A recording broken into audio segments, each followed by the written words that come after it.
Bytes and Bytes podcast. I'm your host, Kristen Moranville. This episode is all about hiring, and more specifically, how we find the right people to protect the systems that keep things moving in our modern world. That includes the food we grow, the products we process, and the infrastructure that holds it all together. We're talking about operational technology, or OT. If that's not a term you use every day, here's the simplest way to think about it. OT is a technology that runs machines in the physical world. It opens valves, keeps the lights on, moves conveyor belts, cools food, and makes sure water flows when and where it should. It's not your laptop or your email, it's the technology that makes modern life work. And when it comes to OT, hiring the right people is everything. Because if the wrong person is in the wrong role, the risk isn't just downtime, it's real-world consequences.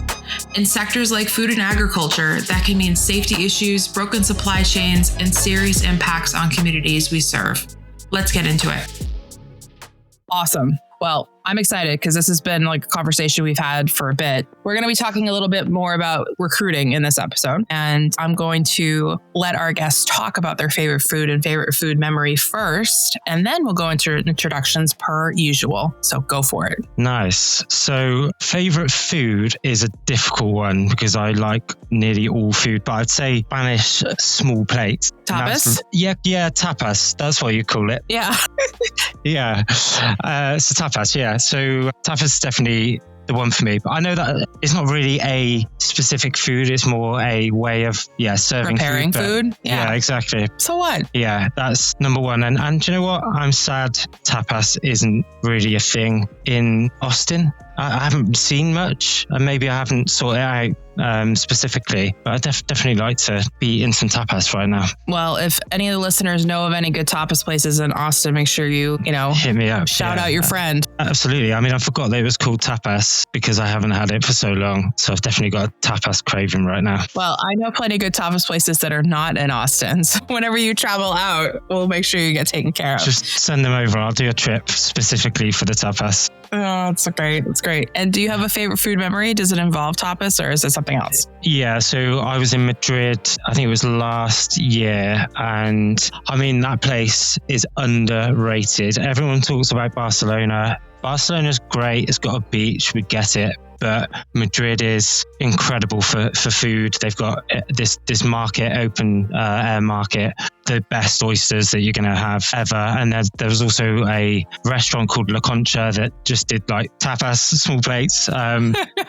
It was strange food, right? It was stuff that you're like, I don't know what part of an animal this is from, but it was phenomenal. And it was like underrated, underappreciated, like super low key, not flashy or shiny, just incredible food. So that's where the food memory comes from. See, I think that's the best. It's the atmosphere, how you felt when you were there. To me, that's the more of the food memory moments. You just made me think of Japan and a few experiences I had there that were very similar, where you were questioning what you were eating, but everything was amazing. You need to go. We talked about this offline. So long. Yeah, it's been a long time for me too, but that's okay. Yeah. Thank you for that. Go ahead and introduce yourself to everybody. Sure. So I'm Nathaniel. I'm a co-founder of a business called SR2, Socially Responsible Recruitment. We're a B Corp certified technology recruitment firm established for about 7 years. And I guess I am fully immersed in the world of OT, ICS, cybersecurity. I've been recruiting in this space for a while now, and I support companies, consultancies, MSPs, vendors, asset owners in strengthening their OT cybersecurity teams. And I guess what I like to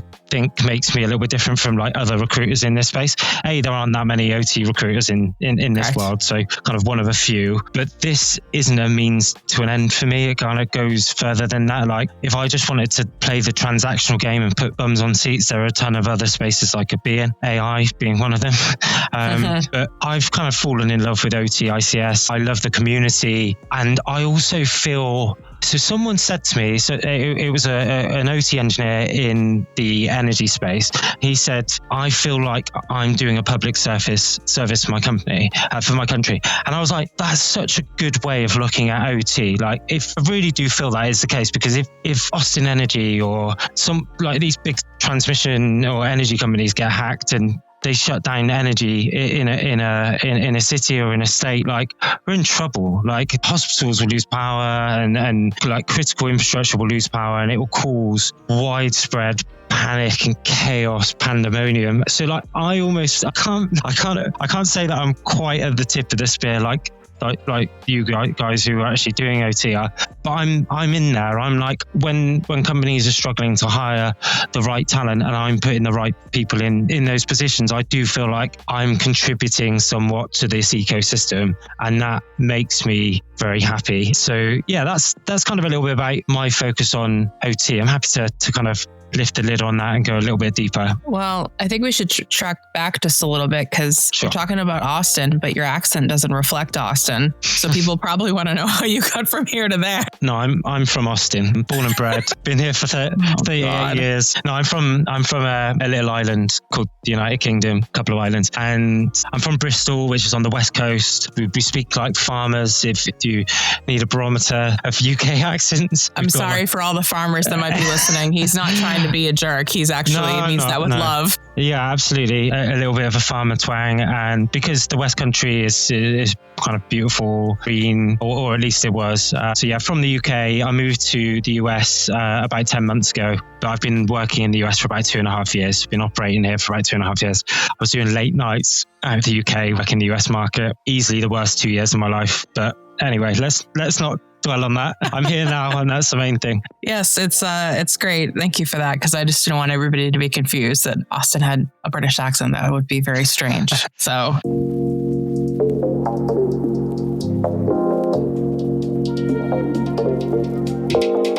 Let's take a quick break. I want to thank you for listening to this episode. If it is hitting home, please like, share, leave a comment, and send it to someone in your network who might enjoy it. These conversations don't get enough attention that they deserve, and you can help change that. Also, if you want a bit more context, behind the scenes thoughts, and slightly unhinged extras, check out the podcast Substack. Link is in the show notes. Also, just a reminder, I am writing a book. It's called Securing What Feeds Us, and it's coming out in autumn of 2026.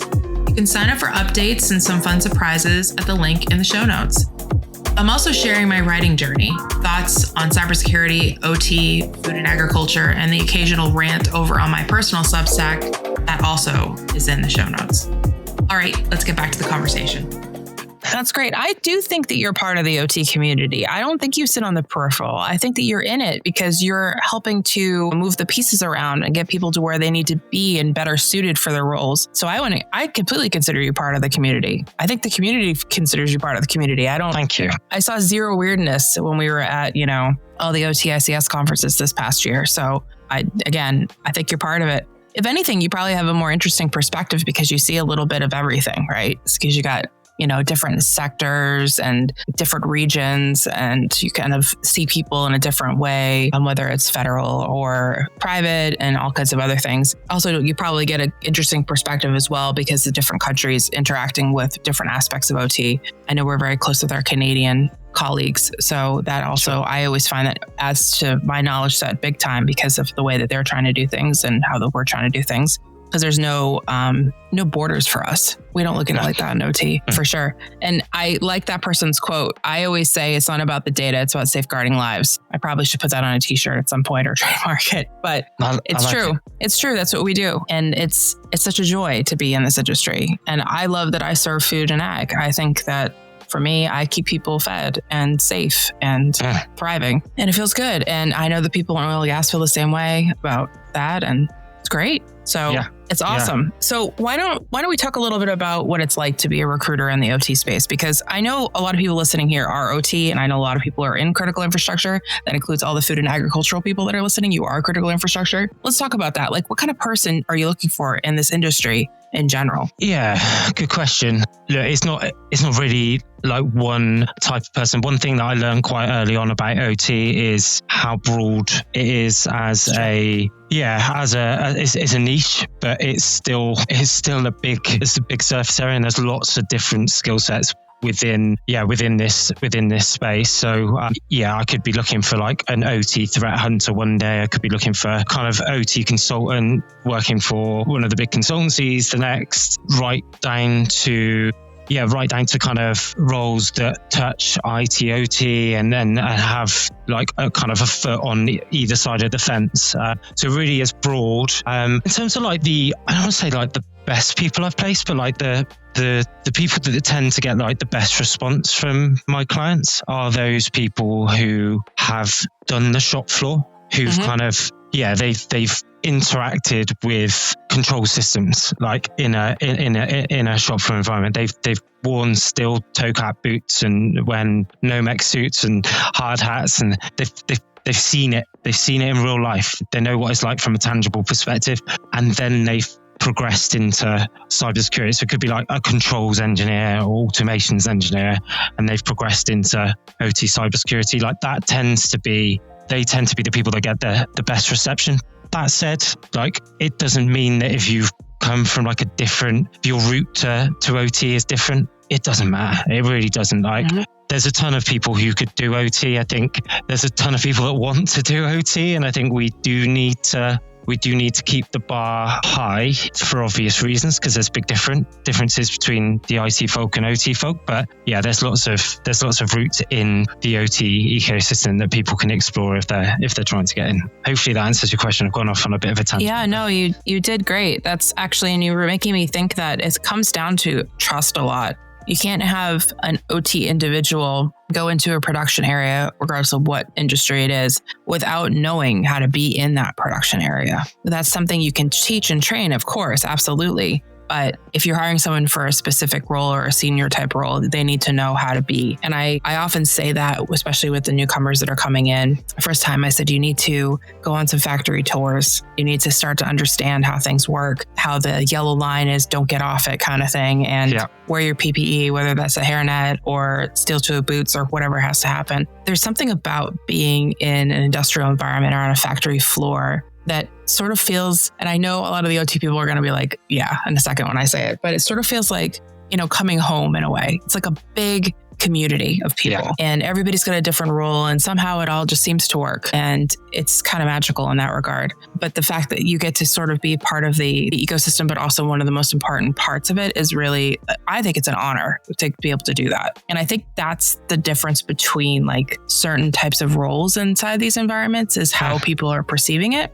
So if someone has that type of mentality up front, you could train the floor easily at that point. But I think it's the willingness to be part of a community that's so crucial for that. Because you can't just walk in and be like, I know what I'm doing. I'm the best. You're doing stuff wrong. Like that's, you're going to get kicked out. Trust me. It's 100% a kick out moment. I agree with you. I think like and one of the things, because I've been on both sides of the fence, I've recruited for 14 years and I've recruited in IT and now OT and the IT for the majority of it. And I feel like, and I'm not bad mouthing, but you do get more, I feel like in OT there's a willingness to work together. There's a willingness not to stamp your feet, right? Yes. Whereas in IT, it feels like some people want to come in and do right. We're doing it this way. I'm going to stamp my feet. It's my way or the highway. You're a little bit like in OT, you do that, you break something, the whole thing shuts down. Do you know what I mean? You just can't do that.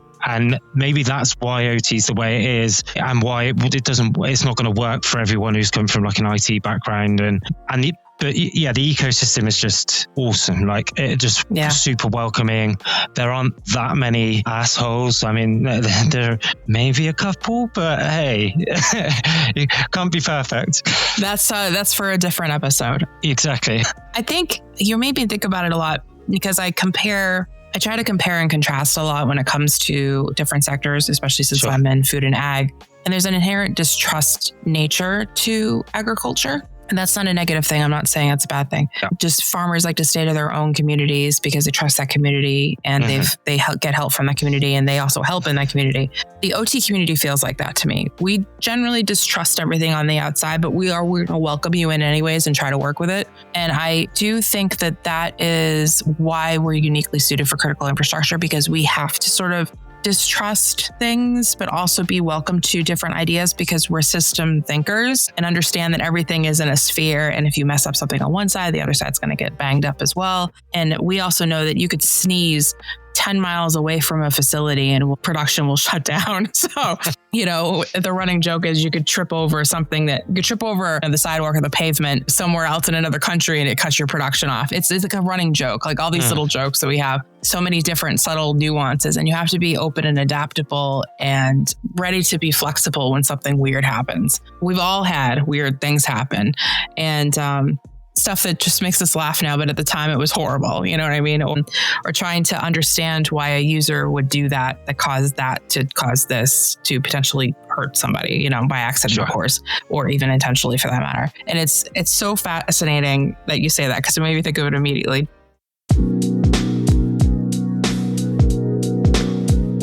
Hi, we're Anns and Sage. And if you're in food production, agriculture, and even running a zoo or an aquarium, we need to talk. Because let's be honest, your operation relies on a lot more technology than most people realize. Grain dryers, hatchery controls, life support systems for animal habitats, all connected, all critical, all often overlooked when it comes to cybersecurity. That's where we come in. At Anns and Sage, we help industries that grow, feed, and inspire the world manage cybersecurity and operational risks. Without the fear tactics, the fluff, or the 200-page audit you'll never read. Whether you're producing milk, processing seafood, or running life support systems, we focus on what matters, keeping your operation safe, your people protected, and your business running, even when things go sideways. And hey, we know not everyone on your team speaks cyber. And because not everyone on your team speaks cyber, we've created a free resource library at annsandsage.com. Inside, you'll find sector-specific infographics built for teams in agriculture, seafood, zoos, and aquariums. They're clear, practical, a little witty, and designed to help frontline teams understand the risks without needing a translator. No logins, no email required, no catch, just usable tools that make cybersecurity stick. If you're responsible for keeping food moving, animals safe, and systems online, Anns and Sage is your partner in real-world resilience. Visit annsandsage.com to download your free infographics, book a consult, or just learn more about how we're helping critical infrastructures secure what matters most. Anns and Sage, helping the industries that grow, feed, and inspire the world manage cybersecurity and operational risks. I've always felt like factories were full of aunts and uncles, and you got to earn your right in, and you get hazed a little bit, but it's all in good fun. It's like family vibes, right? You get picked on a little bit. Even to this day, I haven't seen some of them in 10 years, and I know I could call them up and it'd be like old times. And I know everyone in OT has got a story like that. And that's hard to hire for, right? That's gotta be hard to hire for. Yeah, it can be. I think there's some myths in OT around kind of supply and demand, I would say, and there's a lot of stuff that gets put out there around the talent shortage, and I don't know whether it's like strictly speaking true. Like there's a lot of articles out there that cite this great cybersecurity shortage and great OT cybersecurity shortage. And I'm like, there is, but then there's also problems with the recruitment market. And the way companies go about hiring. And I think most of it actually boils down to that opposed to there being a actual shortage of candidates out there. I think there's lots of talent out there in OT, but companies aren't doing the right things to kind of get in front of those people. And then on the candidate side, sometimes the candidates are doing the obvious stuff, but then that's it, and they're not getting in front of the clients. So there's just like this disconnect. And then there's also other factors, like some of the bigger companies have recruitment processes that are archaic. Absurd. They're absurd. Yeah, exactly. And you're ruling good people out like immediately, because good people won't go through your crazy process, and you're like, well, why are you doing this? You're making life difficult for yourselves.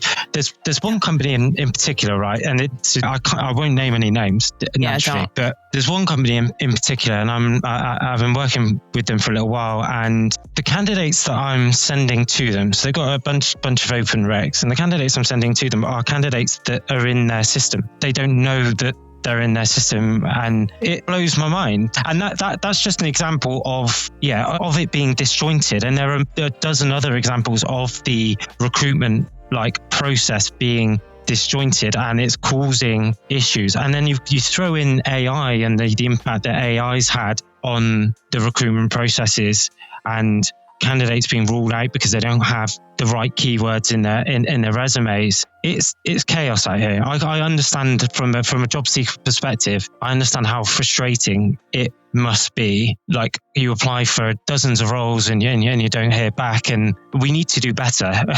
Ultimately, yeah, we need to do better. There's so much to unpick, but yeah, we need to do better. I know we've gone off on a bit of a tangent there, but yeah, it's definitely... No, you haven't. I mean, you definitely have a Sleaford's Mod song stuck in my head now called Job Seeker. So anybody who wants to look that up, go for it, because that's exactly what I was thinking. Even though it applies to the UK, it's still very relevant to everybody else. But it's true. And also the mental health toll. I have so many friends that are out of work right now for whatever reason. And the mental load of having to apply for jobs full time, to be rejected consistently, to being ghosted. The ghosting is the worst of it. There's no transparency in it. And this is why I resonate with what you're doing, is because you're very transparent. You tell people up front, like, hey, this is what the process is going to look like. And whatever, you're not going to sugarcoat it. You're going to be real about it. And I think people need that. And especially in the OT space, we don't have time for fake sugarcoated anything. And also our skill sets are so needed. The shortage for us is just, we don't have enough experts to go around in the regard of longevity of time and sector specific knowledge. There's very few of us that are doing certain things, and we can only stretch so far, right? Yeah. You're right. Yeah. And then you've got, like, honestly, I say flippantly that there isn't a massive shortage. There's a shortage because companies need, like you say, specific skill sets, specific domain knowledge. Could be NERC, could be something else. And then they need the person in a certain location. They need to be able to travel a certain amount. So as soon as you add a couple of these confines and the salary, it does whittle the pool down quite significantly, and they're left with a smaller talent pool. But there's still a disconnect in terms of, like, once you know what that talent pool, who that talent pool is, and they're within those confines, companies still aren't reaching them. Yeah. That's why I've got a job, because I can connect the two, but I still feel like in terms of, like, the wider ecosystem, I want to see it improve. Obviously, it might impact on my success, but just for the success of the OT-ICS ecosystem, and to make sure that we are getting the right people in the right places so we can protect our critical infrastructure. I think, as I say, we need to do better. I think companies need to be able to express what they need better. I know I talk to a lot of different companies, and they know that they need an OT person, but what they have is working for them.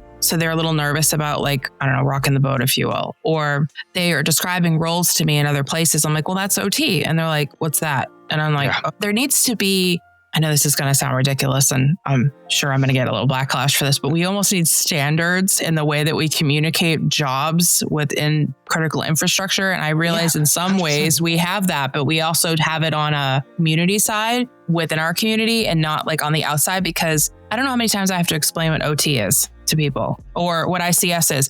And I have to give examples, otherwise they won't know. So I'll be like, okay, I'll look around where I am in a room and I'll be like, okay, see the elevator? That's OT. And they're like, oh, and then they start, like, you can see the wheels turning, and then lots of other things come out, and you're like, okay, great, you got it. Great. Now you're never going to not see it. Have a nice day.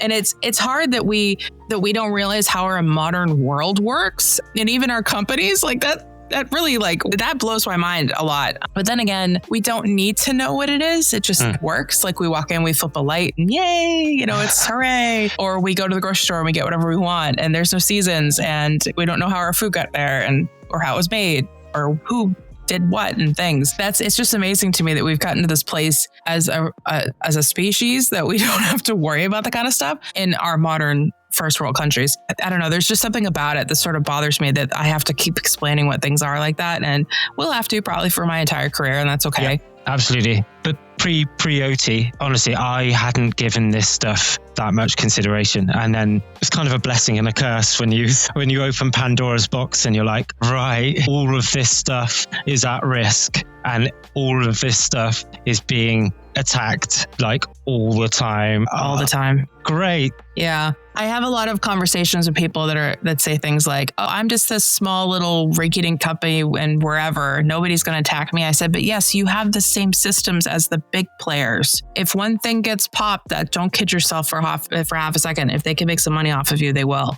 So, or just to disrupt because people are jerks. Oh yeah. And it's funny. It's funny having those conversations because I think it's so sci-fi. They think what we do is sci-fi. I mean, sure, I guess kind of in some ways it is. I mean, It feels that way some days, but generally speaking, we're not that though. We're not like engineers running on a starship that's like bazillions of miles away and this is happening here. Yeah. Oh my goodness. Here and now, daily, every minute, like there's stuff happening. So yeah. It's true. It's very true.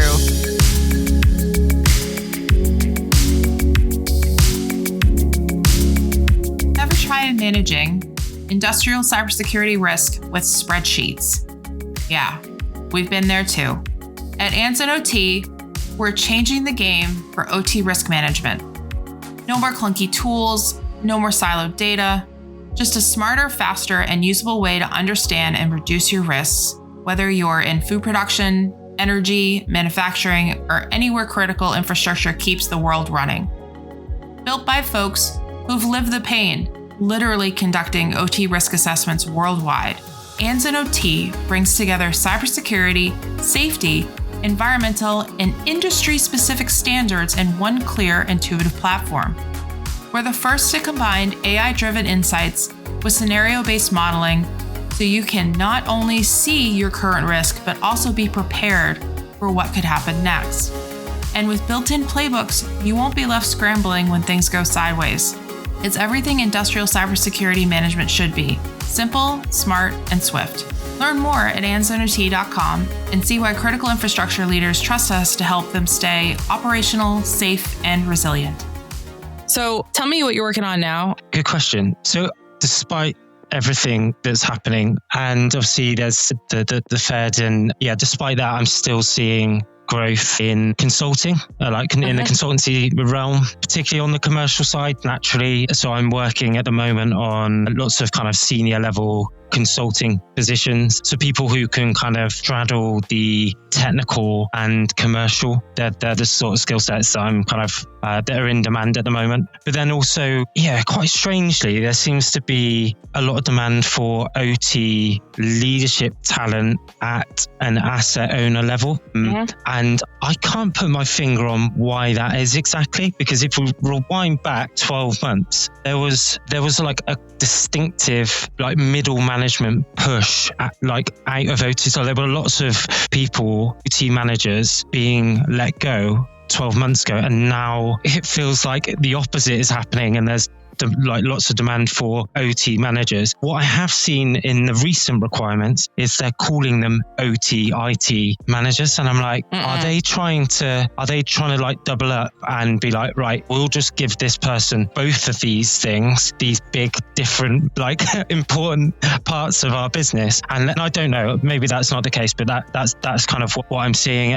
There's always a demand for OT engineering talent as well, and that's still kind of prevalent, but it's often on site in certain locations. So it's not always going to cater for everyone. I wonder if the OT leadership asset owner aspect is because roughly 12 months ago is when the SEC public disclosure came into play. So this is just me going down a different path here for a second. And I'm wondering it's because of the reporting and because of the fact that they have to report in for their shareholders in order to be compliant. If that's why they need to hire those roles, because once they were gone from that, they didn't have anybody who could talk that at all or speak to it, especially if they were these big industrial companies. I mean, that was the first thing I thought of when you said it. I was like, it's probably the SEC rule. So it could be that. It could be that. Yeah, it's possible. So which sectors do you see coming up more? And I realize you're in Austin, so obviously energy is going to skew, but it's okay. Yeah, I mean, I recruit US-wise. I do have clients in the local area, particularly in Houston, and some in Austin as well, in energy and oil and gas. The demand has been, it kind of is across the board. I know that's not maybe the best answer, but it really is. Like there's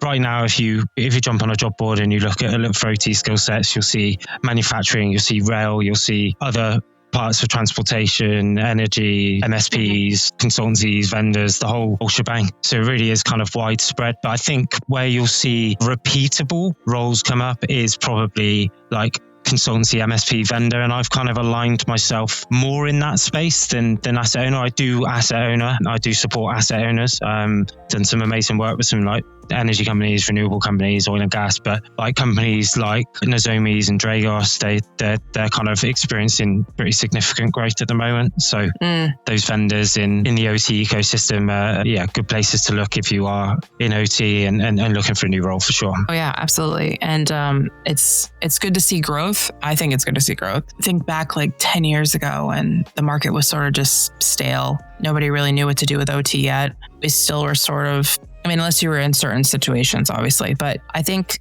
with the way that the current climate is going, I think a lot of the big consulting firms are going to struggle because they're losing some of their federal contracts. So I think that we're going to see smaller niche MSPs and whatnot pop up that I think is going to drive some of this for you too. So it should be really interesting. It's an interesting time to be in OT, let's just say. It really is. It really is.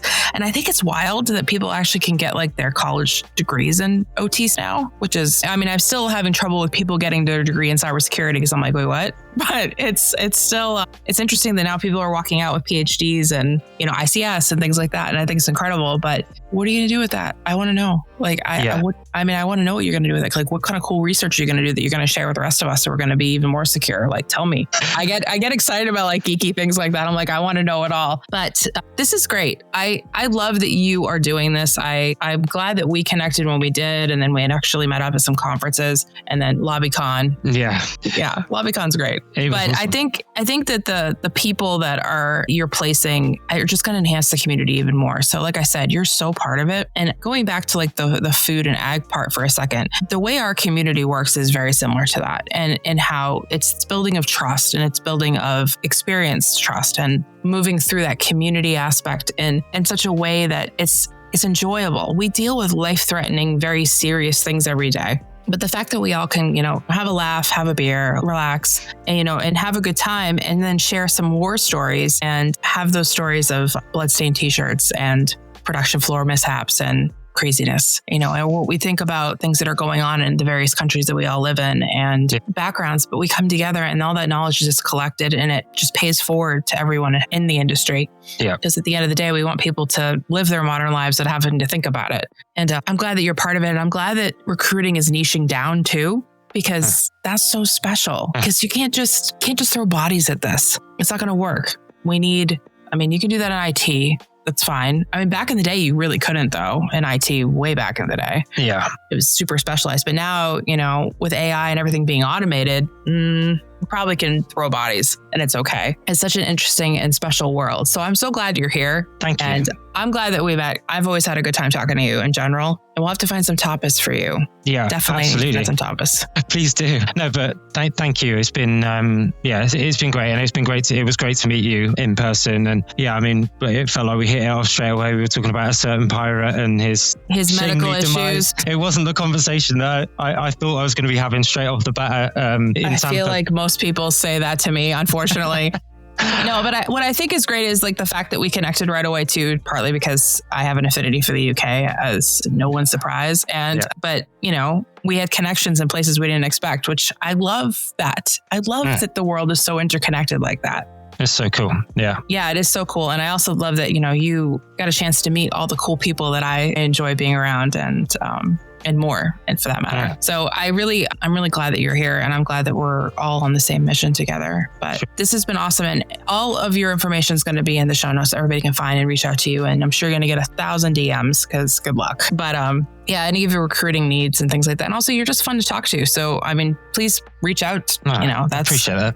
People don't have to be afraid to talk to recruiters. You're not scary people. You're just human beings at the end of the day. No, absolutely not. And I'd encourage anyone to literally just get in touch, and you don't necessarily have to be immediately looking for work, but sometimes it's good just to get a perspective on what's happening in the market, and I'm more than happy to have that conversation with anyone. And also the people that are kind of newer to the industry and want some advice on like which way to go and routes into OT, like happy to provide advice and steer there outside of what Mike Holcomb shares. Yeah, he's a great source for anyone in OT, full stop. Yeah, well, he's been a guest on this show, so I will definitely relink his episode because Mike is amazing. He gives so much to the community and asks for nothing back ever. And he's such a great guy. Anyways, this is awesome. Thank you so much. And happy recruiting. I'm is what I'll say. Thank you.